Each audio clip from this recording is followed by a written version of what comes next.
Good evening, everyone. It's Thursday, also known as Necro Thursday, and I'm here with Jeff. How's it going, Jeff? Good man, how you doing?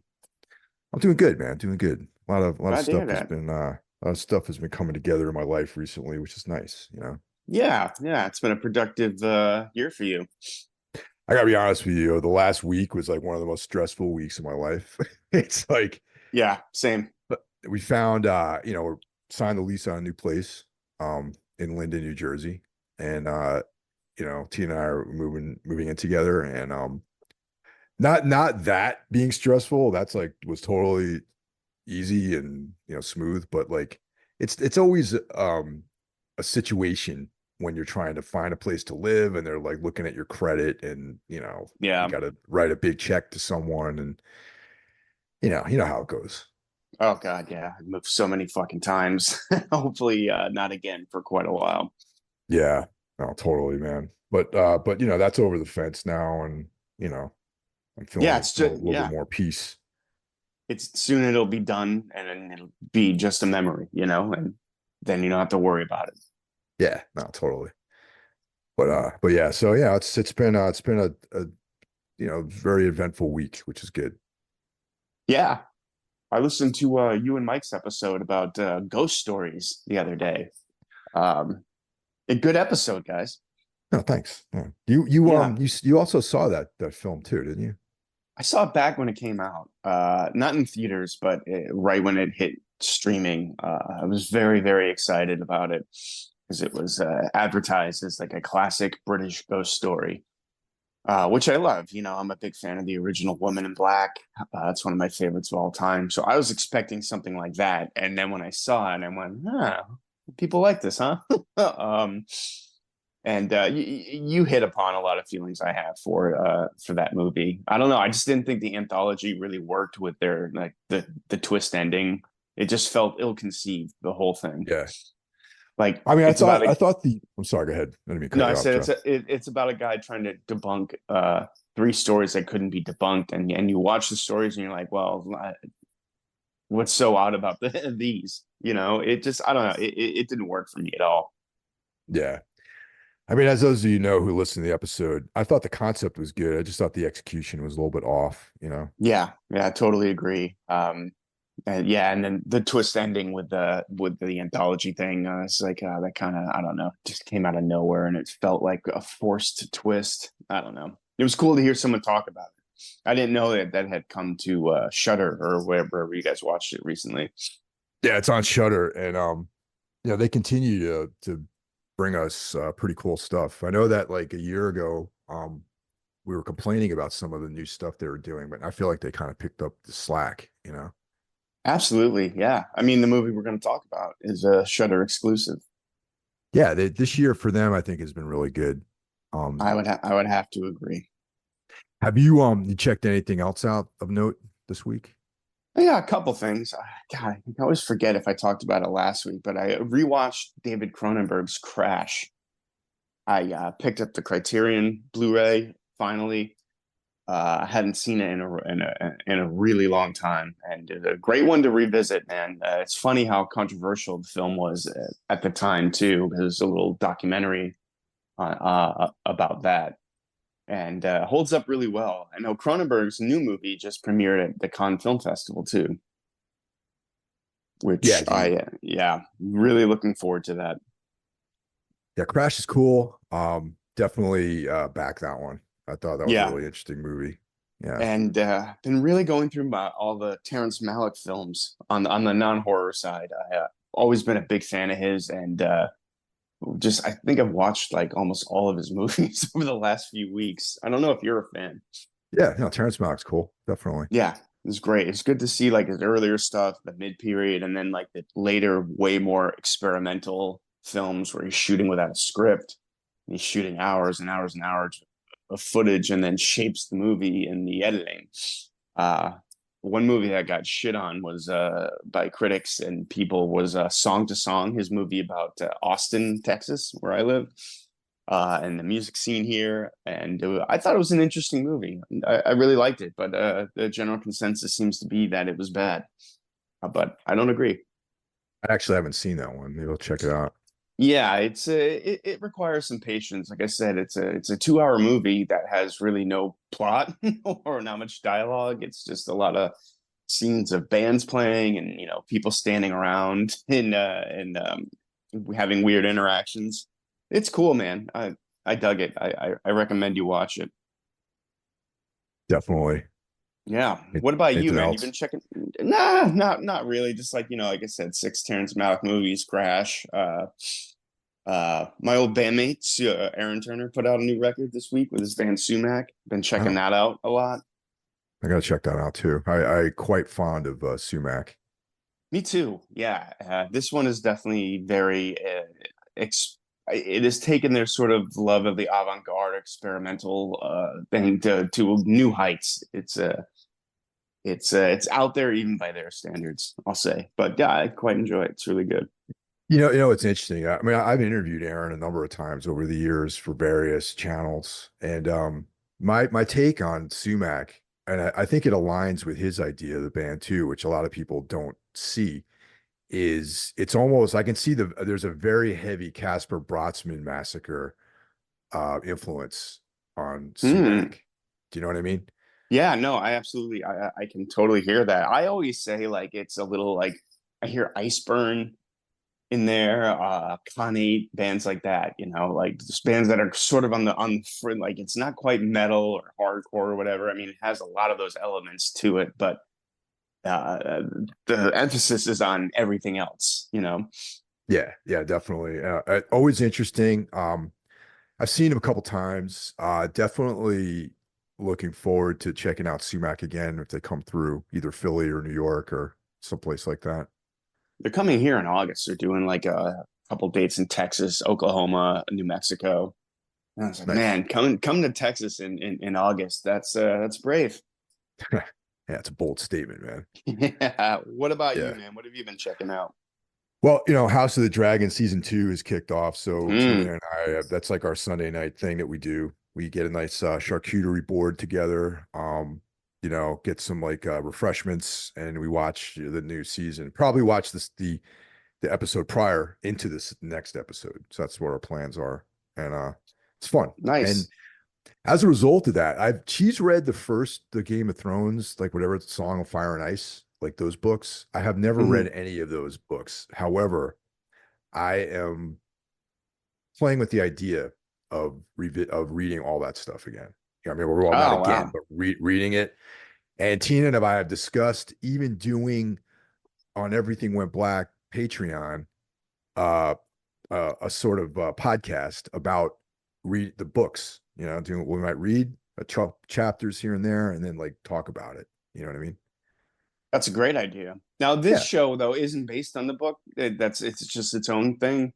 it's based on another book in Okay. George R. R. Martin's series, and it takes place 200 years prior to the events in Game of Thrones, and it's I think it's fantastic, man. It's we watched the first season together. Pretty much did the same thing with the charcuterie board, and That's eating and watching is like seems to be they go hand in hand. You know what I mean? oh, Um, 100%. Yeah. yeah, so that's kind of the deal. Um, and yeah, it's really cool, man. And I'm going to touch on this after I get the other two films because they kind of go hand in hand. So also watched Omen 2 and Omen: The Final Conflict as a result Yes. of our episode on the first Omen. And I know that you Yeah. recently rewatched the entire thing too. Yeah, I watched all those movies in one day. After I watched the first Omen, I was like, I'm gonna watch the original Omen, and I was like, oh fuck it, I'm gonna rent part two and three. I'm not doing anything today. Uh, they kind of lost me at two. Yeah. Two wasn't so bad. Three, I mean, it was interesting, like, but it wasn't like a good film, really. You know what I mean? Yeah, yeah, absolutely. I thought three was better than two, actually, but I didn't like either one. Yeah. And Sam Neill was great. I always like Sam Neill. Oh, of course, yeah, yeah. Young Sam Neill. Yeah. Like probably close to around the time he was in the possession, I imagine. Yeah, I think Possession was 81. Omen 3 couldn't have been too long after that. Maybe like Yeah. 85 or so. Yeah. Yeah. Damien in the Omen 2 looked like he was the bass player in Interpol. Yeah, he kind of did. Oh Yeah. man. There is a an Omen 4 as Ralph pointed out in the Yeah. comments. Yeah. Yeah, Ralph Or Ralph on Insta. pointed that out. Of course, Ralph knew about Omen 4. So yeah. Yeah, of course he did. Yeah, and it was going into like how the first Omen could connect into like Omen 4 and everything. And I thought about watching Omen 4, but it was like, I just can't do it. I'll probably catch up to that at some point. Um, Someday, yeah. yeah. And I'm about halfway through Last Days, a novel by Brian Evenson. It's it's a kind of like two novellas kind of put together into one story. And I know Mm, that there is a short version of this and a long version, and I'm reading the long version right now. So I'm like, I got maybe 70 pages left, and it's a very short piece, but it kind of I think you and I might have been talking about Crash at one point, and there's definitely like a J.G. Ballard feel to The Last Days because it has to do with like amputation and like yeah, murder and stuff like that. And it's like a body, I would say a body horror, but with a weird fiction like kind of bent to it. that sounds great. Yeah, no, it's really good. And the writing is great. Evanston's a really good writer. And so yeah, what I was talking about, what I want to tie together too is I kind of there's this very interesting trajectory going on with like my reading habits lately with always been big into Lovecraft and all that weird fiction, the cosmic horror stuff. And then as a result of reading Wagner a couple of years ago and Carl and I doing the Darkness Weaves collaboration, we started getting into Kane. Okay. And Right. then Carl and I talking about everything and Robert E. Howard and Kane, once again, revisiting Sword and Sorcery, which is primarily short fiction, not really a lot of novels. And then Game of Thrones, House of the Dragon has piqued my interest into more epic fantasy. So I've been dabbling in reading more epic fantasy, and there Okay. is a series called The Prince of Nothing that Carl recommended to me. That is like dark, very dark epic fantasy with almost like a pessimistic philosophy injected into it. Mm, Yeah, so it's like my it's all the things I like, yeah. darkness, pessimism, swords, like that sort of stuff. Yeah, dude. Next time I see you, you're gonna be wearing like chainmail and body armor. Yeah, I've been speaking like the old English and stuff. Yeah, I'm talking I about going love it. LARPing. I actually forgot to. I think I mentioned this a couple weeks ago. I'm reading that new Stephen King short story collection. Yes. I Yeah, I haven't read Stephen King in a while, and well, I'm going to be talking about it on another podcast. Okay. So I'm trying to save my thoughts on it, but not a fan of this new collection. It's a little Oh, disappointing. okay. Yeah, All yeah, I'm right. All not right. done. I'm not even halfway through, but so far, not enjoying it. Oh, okay. All right. Yeah, It's interesting. Yeah. yeah, And that's about it, man. Just trying to work on the after I move and get that settled, probably picking up work on the new Tombs record. Um, it's been yeah, slow going this last one. Just a lot of demos. We got drums on the new demo, pretty much wrapped up. And then I'm gonna retrack the guitars, and then of course try to finalize lyrics, and which is like the most painful part, and yeah. then go into like full production at the end of the summer. Great. Yeah, I mean, hey, life gets in the way, you know. Yeah. So yeah, that's pretty much what my days have been like, you know. Nice. I am still Yeah. doing nothing musically. You should. Yeah, I know I should, but like I said, life gets in the way. Yeah. So before Someday. we get too far along, let's talk about our podcasting brothers, the elite Illuminati of content creation here. Kicking the week off, we have Brandon Legion's Horror Wolf 666 coming at you twice a month, every other a Monday. Up next, Into the Necrosphere, brought to you by Jackie Smith, the finest extreme music podcast in the land. It's literally the only metal related podcast that I listen to, with the exception of the Heavy Hole podcast here and there. Another great Mhm. one out there. Wednesday is Everything Went Black, which is my sort of variety show approach to the open format approach of podcasting. I have no idea what I'm going to be doing from episode to episode, so it makes things exciting. Of course, Thursday is Necro Thursday, which brings us the Necromaniacs horror podcast. Friday is Spitball Media, which is our co-host, Mike Scandato. His brother, John Draper, is an integral part of that show. Mm-hmm. Saturday is a day off. And then Sunday, Carl Hikara brings us Soul Knocks. Sundays and Thursdays, Carl gives us new episodes on all things dark, macabre, the occult. And I touched on this earlier. Carl and I are doing a collaboration called Darkness Weaves, where we investigate the work of Carl Edward Wagner. Every other month, we shift off which podcasts host the show. And right now, we're deep into the work of Kane, his sword and sorcery character that Wagner developed. And our newest member, Cheyenne of the band Trivax, brings us Iblis Manifestations pretty much on his own schedule. So you just have to be aware. You have to follow him on social media and subscribe to his show, and you'll know what's up. I urge everyone to subscribe to all of these shows, and that gives you a full week of podcasting action. Hell yeah. Yeah. So if you want to call us, we have the Necro phone. And if you want to hit us up, you could reach us at 908-913-0782. And you know what, Jeff? What? We don't have any calls this week. No, we don't. Yeah, little disappointed. I miss hearing from the regulars and all these great recommendations we've been getting. Yeah, so no calls this week, and it is what it is. But yeah, so if you want to hit us up, no one's going to answer that phone, unfortunately, but you can leave a message, and we play everyone, man. Everyone's been really cool. There's been even if you called and threatened us, I would still play it. You know what I mean?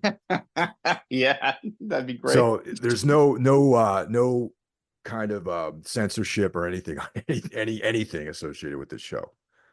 Yeah, I mean, a lot of people do leave comments or send me messages on Instagram when I say something they disagree with. I'm like, hey, man, leave a message. Let us, Yeah, no, totally. We'll play it. We're all about that kind of freedom. So yeah. All right. So that brings us to this week's feature, Stop Motion, currently on Shudder. So I'm assuming a lot of you guys have the Shudder subscription, so you can view this at your leisure. Directed by Robert Morgan. Now, what's interesting about Robert Morgan is that I looked at his filmography, and it's like a lot of shorts. Yeah. So this may be one of his only, and maybe his only feature-length film. It is. Yeah. Yeah. He's been at it for a while, though. Yeah. Well, his shorts are in, I believe, stop motion. Like he's a stop motion director. Yeah. Which would clearly make sense. Some of his influences are, Edgar Allan Poe, David Lynch, and the Quay brothers, which I feel those influences are front and center in this film. Yeah. I would think Jan Svankmajer too was an influence on this guy. Have you seen any Jan Svankmajer films? I can't remember if you're a fan. I'm completely unfamiliar. Yeah. Oh, dude. Well, yeah, you need to correct that, man. Jan Svankmajer is amazing. I highly recommend Faust by him, which is a combination of live action and stop motion animation, and it is very creepy and weird. So send me a link or something like that with like a if you can send me a trailer so I can remind me, and I'll watch that for sure. I will. I've even thought about discussing covering it at some point. I feel like not enough people have seen that movie. It's phenomenal. Maybe that's a good point. Maybe we should cover it. I'll definitely check it out. Yeah, we should. So the screenplay was written by Morgan and Robin King, and it was technically released in 2023, September 24th at the Austin Fantastic Fest. And then to the larger audience, it was released in February 23rd, 2024. So it's a film for this year.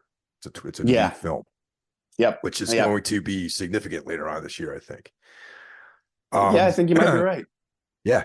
93 minutes long. So it's nice lean edit on this one. And Yeah. so yeah, I just want to run through the cast real quick. I'm gonna some of these Gaelic names are gonna I'm gonna probably Mhm. mangle them. So uh Ainsling Franciosi as Ella Blake, and you might recognize her from The Nightingale and the Fall TV series, which Gillian Anderson is in. Ah, okay. Yeah, all right. Now Yeah, I know I knew where I she knew her looked from. I knew she looked familiar. Yeah. We have Stella Gonnet, or I'm not sure if it's Stella Gonnet, but that's Suzanne Blake. That's her mother in this film. Tom York, but not the Tom York from the famous rock star. Tom York Yeah. as Tom. Therica Wilson Reed as Polly. And all right, here we go. Howlin Springall as the little girl. James Swanton as the Ash Man. And that's the cast. Mm, It's a pretty lean cast. yeah. So yeah, this film is a combination of stop motion and live action. So it's pretty interesting, almost experimental sort of feel to this movie. Yeah, and like I said, like reminded me of some of the Jan Smenkmeyer stuff who combines live action with stop motion animation. I knew nothing about this movie going into it other than that you wanted to cover it. And going in cold is definitely the way to go. I didn't know if it was all stop motion or I didn't know anything about it. Once again, this came to my attention. There's been a lot of chatter about this film on the in the horror community, and our quality control manager Rennie Resmini brought this up to me as well as something I might be interested in checking out. So yeah, that's how I found out about it. Okay. Yeah. So I didn't know what to expect at all. And when the opening credits started rolling, and this is a really like minor nitpick, but I thought the opening credits looked very like low budget and cheap. And I Yeah, was like, okay, what are we in for? But the movie ends up being quite like surprising. Like I think it started off as a little like more like functionary and like really turns the screws around the halfway point. yeah. So the basic premise of this movie is that there's Ella and Suzanne, and Mm, Suzanne is like a well-renowned like stop motion animator, which is like especially this day and age, is a super niche thing to be, in the modern yeah, world, really, especially yeah. nowadays, everything's CGI or computer, animated type stuff. So right then and there, I immediately started thinking about like ventriloquism and puppetry and Thomas Mm, Ligotti and stuff like that. You know what I mean? John yeah, totally. Padgett came to mind, Yeah, yeah, Um, absolutely. so Ella is her daughter, and Suzanne's suffering from arthritis. She's quite a bit older. She's a mother, and she cannot manipulate the models like she used to. So Ella is like her hands, and they're working on this like epic project that they've been working on for a while.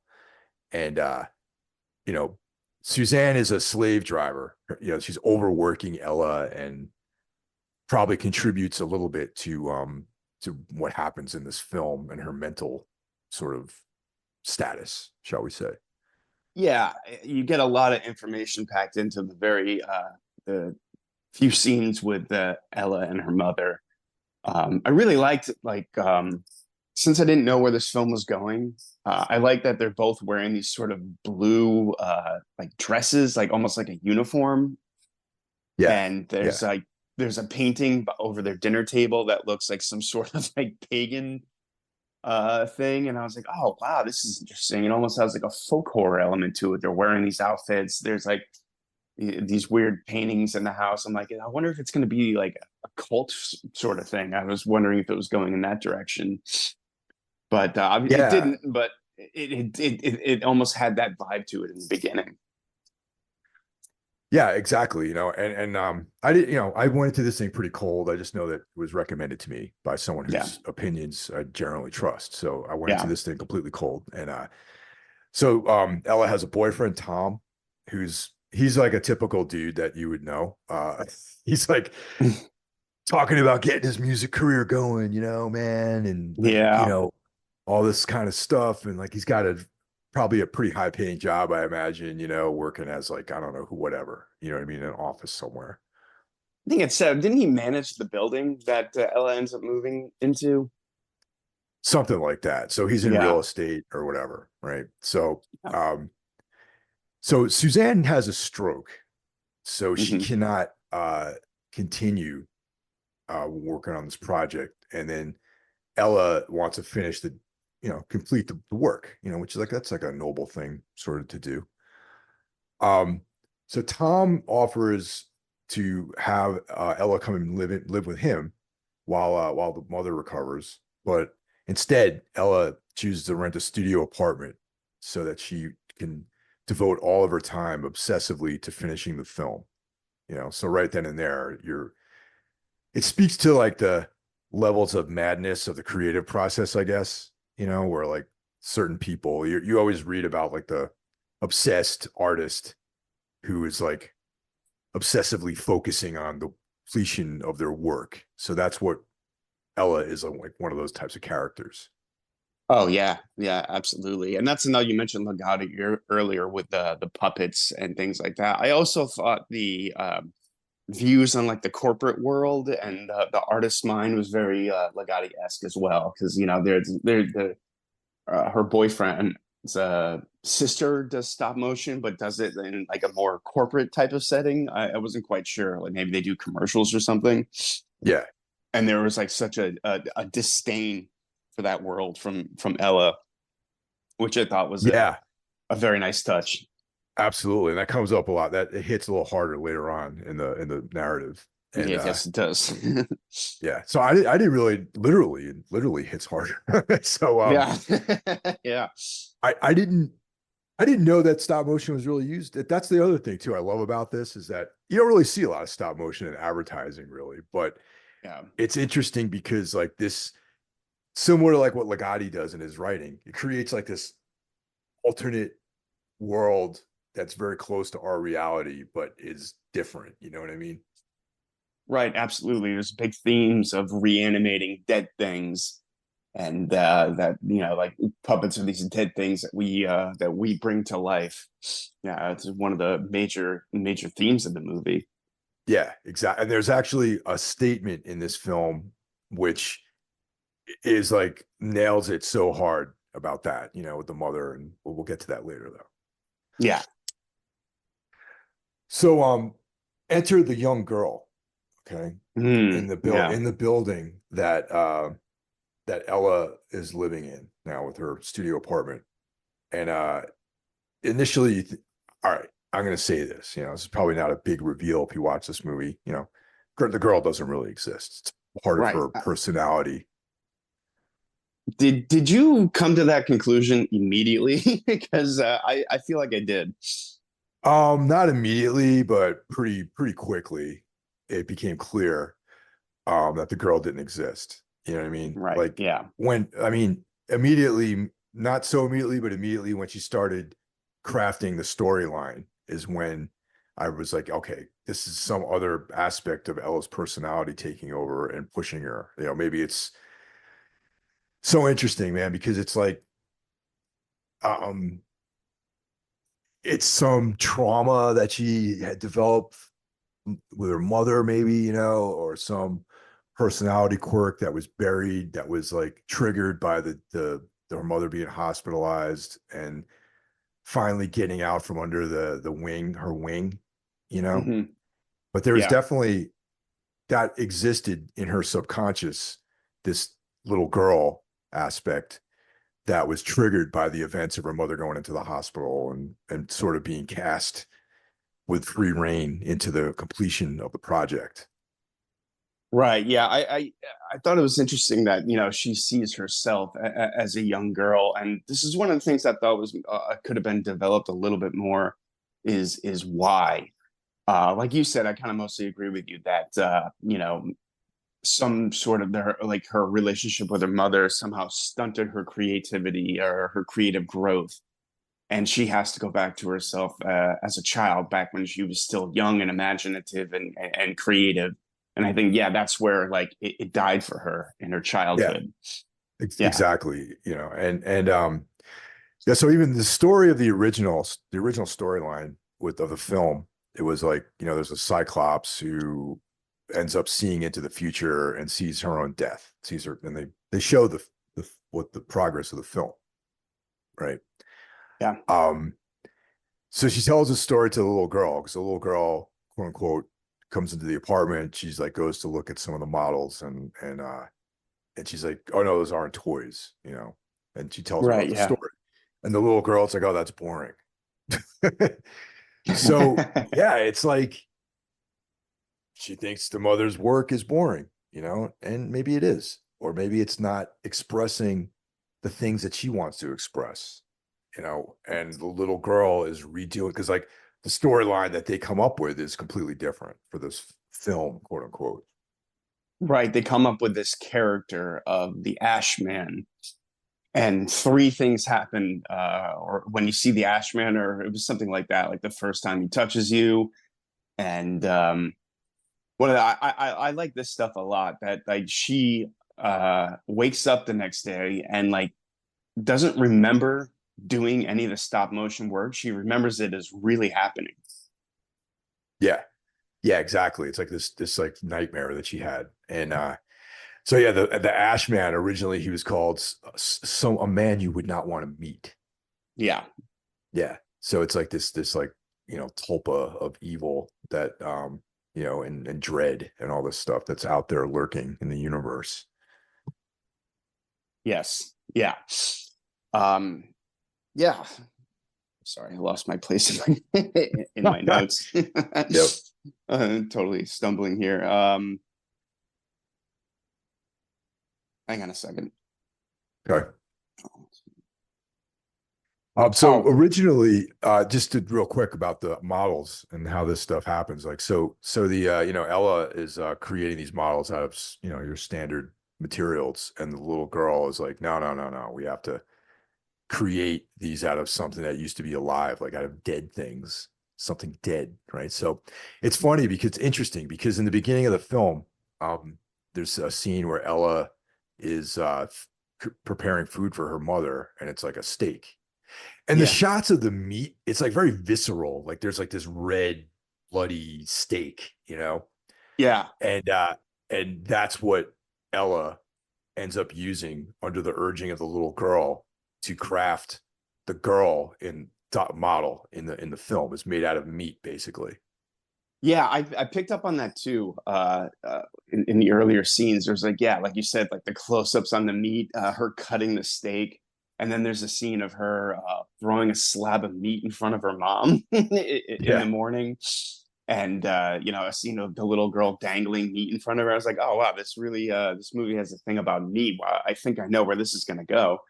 yeah, And yeah, steak that steak for breakfast, man. Steak for breakfast. It's yeah, good. it's good. Lots of protein. Yeah, That's right, man. and Yeah, yeah, and it needs to be more real for her. And she finds a dead fox, and she crafts the Ashman out of the body of this dead fox.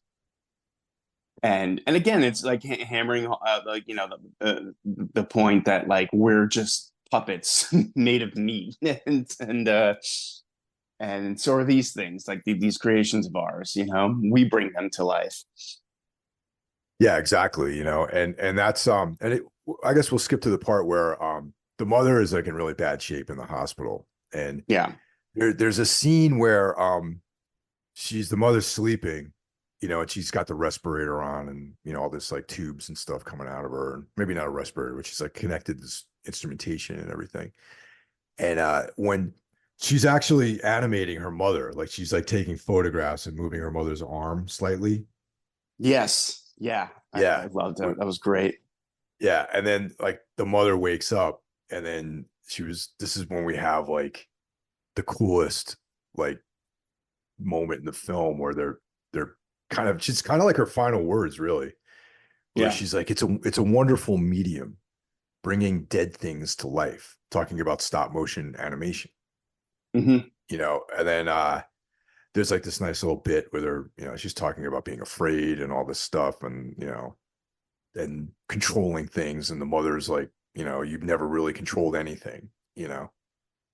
and Uh, Very interesting stuff. Do you think I wondered this, like, was that scene actually, was the mother really talking to her? So I wondered a little bit if that was taking place in her head, that she was imagining her mother talking to her, because the mother was in a coma and not on death's door. That's This is interesting. a Yeah. I was thinking like that. I actually thought the mother did pull out for a minute, but maybe she didn't. Maybe you're right. Maybe this entire thing was inside of her head. Yeah, that's sort of where I thought they were going with that. Another interesting thing I noticed is about halfway through, there's a party scene in the movie, and that's when we really visually see Ella's turn. Like that's when you see like she's really kind of going somewhere else psychologically. And the film also opens with a scene of her. Like, it's a real quick shot. There's a shot of like some sort of stop motion egg. And then there's a quick shot of her, like it looks like she's like dancing or at a club or something like that. And the camera just kind of like fixes on her face. And it's similar to the this party scene in the middle of the movie. Like I think they're just setting up like how like wounded she is psychologically with those two scenes. And Yeah, and this is where like she's sort of has like writer's block, I guess, or some kind of creative impasse, and she's like, oh yeah, Polly, Tom's sister, in the earlier part of the film, she's like asking her like about how what were you on when you were making this? And she's like, oh, nothing. And then Polly was like, oh, I usually have to trip, like take LSD and trip my tits off, as she put it, yeah. to come to break through like these creative walls. So she asked Polly for to give her some LSD, which she doesn't take, but has this like psychedelic experience at the club. Right. Oh, was it LSD? Because I had it down as like just drugs. Well, I was assuming it was LSD because he was talking about tripping. I Yeah. mean, I don't know. I thought It it was was like, I definitely don't know, yeah. Molly or something like that, but they never Oh yeah. specifically say what kind of drug it is. All right, so Which, let's leave it as a vague drug, sort of, designer drug kind of thing. yeah, exactly. And but yeah, that's where she really starts to unravel. And first I thought like, oh, this is pretty sudden. But again, when I watched it again, like I caught things I didn't catch before, like how the film opens with that egg and then shows her just, standing there. I'm like, oh, they do kind of hint at a madness inside of her pretty early on in the film. And it does There's show the mother really uh being just like a horrible tyrant to her. Like, I don't know if you caught it, but the mother calls her puppet. Yep, she called her puppet. Yeah, Yeah, and exactly. berating her. So you see like that's you can imagine like a life of this, what it would do to someone. And there's some scenes of exposition where like, oh, your mom's like a genius and all this stuff. And so Well, yeah. yeah, because what actually happens is Polly gets her like some kind of freelance work at the firm she works at. So she thought like, oh, cool, I'm going to be animating here, but she's not. Basically she's making 100 eyeballs for some other dude's project, Right. Yeah. Yeah. and Yeah. Again. Yeah. that's when some someone works at, oh, your mother's brilliant, like she's definitely overshadowed by her mother. She's living in her mother's shadow. Like the people are giving her mother props, and she's like, oh, here making eyeballs. Meanwhile, she's creating her own work. And it turns out that Polly has plagiarized her entire storyline into some piece that she's working on for an ad that they're doing. Yeah. Yeah. That was a great. Again, I was like, is this a dream sequence? It was I, just I so odd. I think that actually happened though, because that gives her fuel for what happens at the end of the film too. You know what I mean? Right. And it's Yeah. like, and also Exactly. ties into like that whole Legatian idea of the corporate world and artists and, commerce over creativity and that sort of thing. Yeah, absolutely. And but initially I thought like the whole LA going mad seemed to come out of nowhere, but on multiple viewings you start to see it like, oh, it really is like evolved, and they really did kind of plant the seeds early in your head that something was quite off with her. Eh, And go ahead. well, the other thing too is like the fact that she calls her puppet, right? And Yeah, some of the things that you read about in, it's funny. It just almost feels like we're reviewing like Ligatti's work, but like he talks about the strings and cutting the strings, and she actually refers to like cutting the strings. yeah, And shoot, yeah, absolutely. yeah, so she's been given life by her mother, literally, right? Came out of her womb. So literally gave life to flesh and has Yeah, controlled her entire life with these unseen strings. Okay.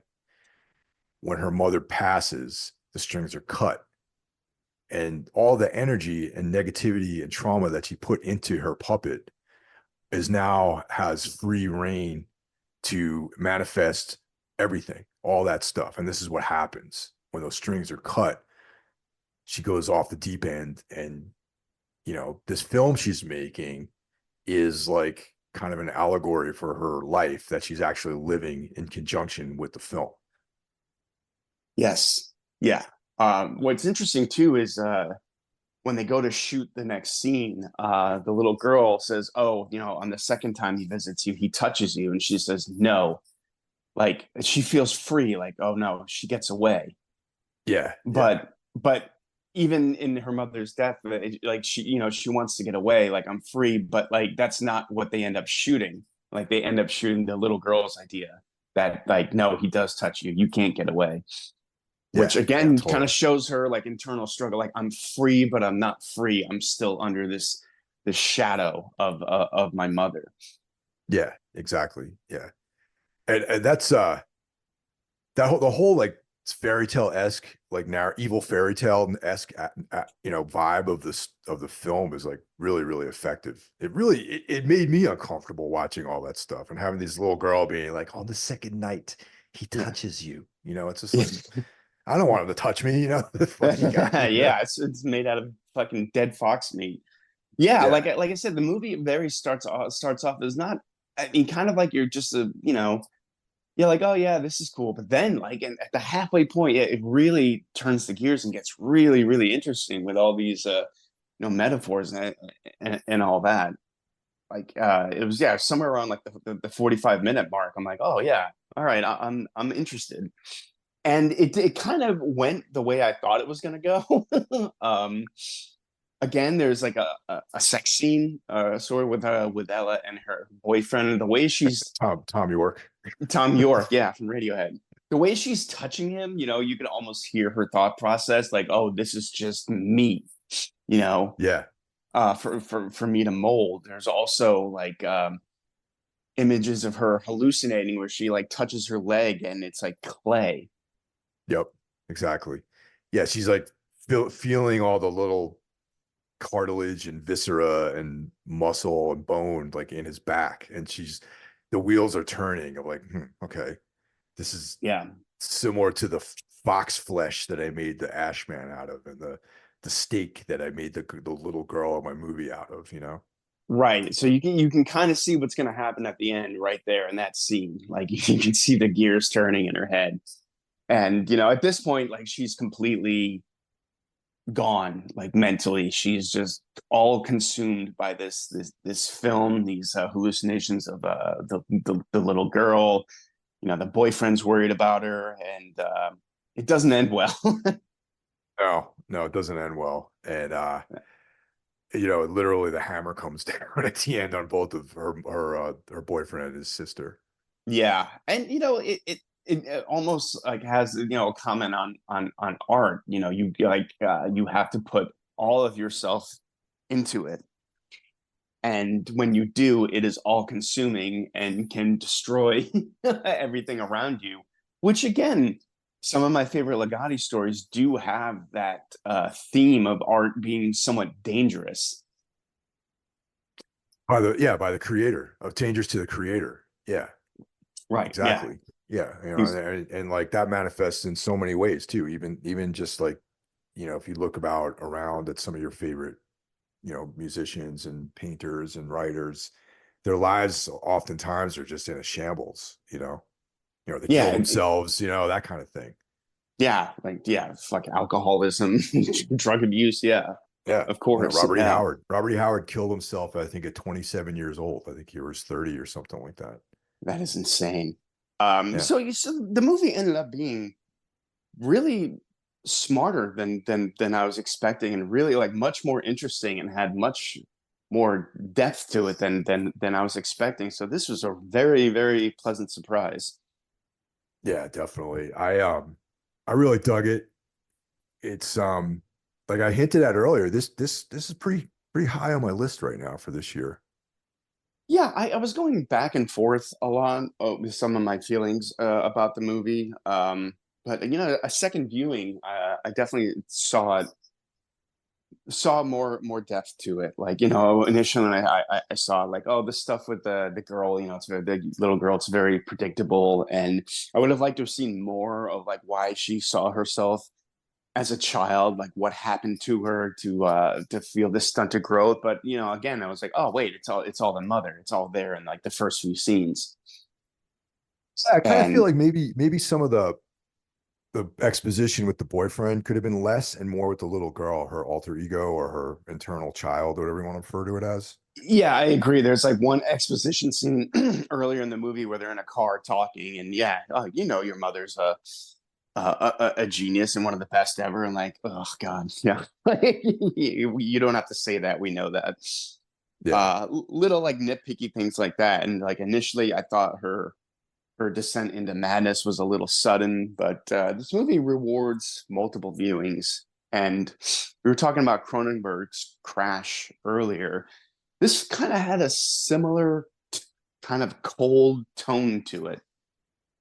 Oh yeah, I agree. Definitely. I totally agree with that.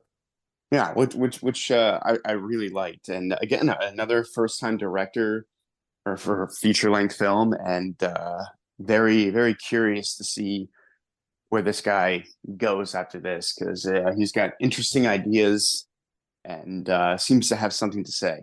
This movie doesn't exist just to gross you out or to show off cool special effects, but it does both. The movie is kind of very gross and has really cool special effects.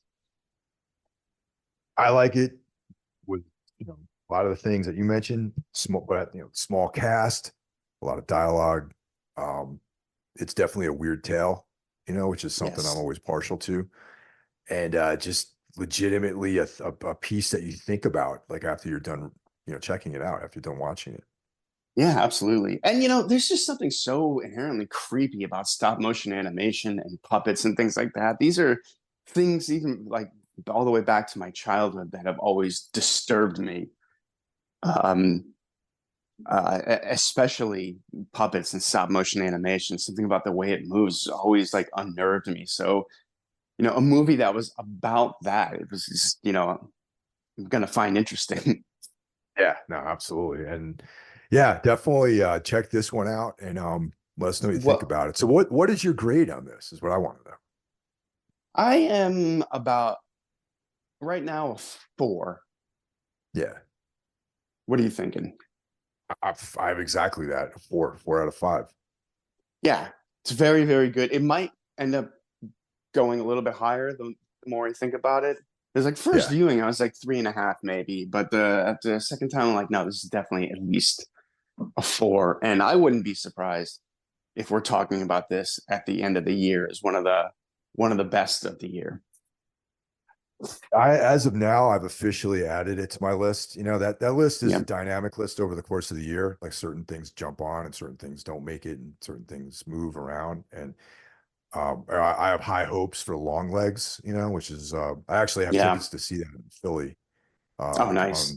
the week it opens. Rent myself, our manager Rennie, and Tina, are all three of us are going down to Philly to watch it in the big screen. Nice. So I'm excited about it. Very, very much looking forward to that. And Nosferatu, I have to see before I could complete my list.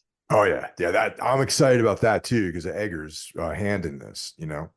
Yeah, but yeah, this was a really pleasant surprise. I've been surprised a few times this year now, like with the first Omen, which I expected nothing from, and ended up again like that, like is in consideration for one of the best of the year.